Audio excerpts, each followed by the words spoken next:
Academy matapos ang first day showing ng MMFF ay kanya-kanyang pasabog na eksena agad ang pinasiklab ng mga pelikula. In fact, may ilan nga rito na kumita na agad sa unang araw ng showing. Eto na BFF, sino-sino ba ang mga pelikula at ano-ano mga pelikula pala ang kumita at tinangkilik na mga manonood kahapon sa opening day ng Metro Manila Film Festival 2025.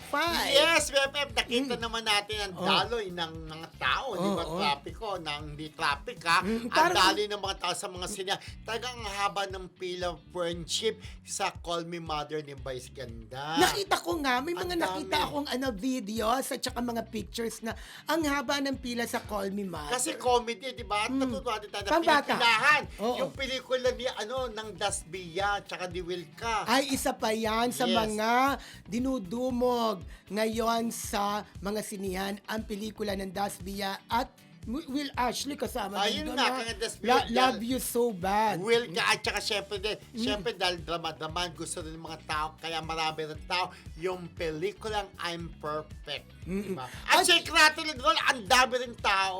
Oo, diba? yun sana yung mga sasabihin nakita ko. yung mga nakita ko dito sa isang sinya na napadaan ako, ang haba ng mga pila. Maganda rin ang performance ng Anne-Mary. Ayan, Anne-Mary. Oo. Angelica tsaka Sanjo. Ayan po ang ilan. Siyempre, lahat naman po ng pelikula ay may mga nanonood, di ba? Pero siyempre, yan po, base po sa mga ano po namin, sa mga research. Yes. Oo. Yan po yung mga ilan po sa mga pelikulang maganda po ang performance sa takilya. Yes, at sana po ay magtuloy-tuloy.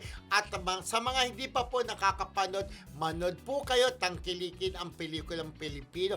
Dahil nga po, lalo ngayon, di ba? Eh, syempre, Pasko ngayon, kailangan po ang gawin natin, mag-enjoy-enjoyin lang. Huwag tayong mag-isip-isip ng hindi maganda. Yung parang, ayan yung problema ng bayan. Isipin, wag muna, enjoy muna dahil birthday ni Lord. Kaya dapat po, manood tayo ng sinin. Lalo nga, ang sabi nga, ang Pasko ay para sa mga bata. Kaya yung mga bata, ipag-enjoy nyo, yung mga magulang, isama nyo ang inyong mga anak sa panonood ng sine. Kaya lang sumagot, ba't ka manood? Ang mahal-mahal nga ng sine. Yun lang nagiging problema. Oo.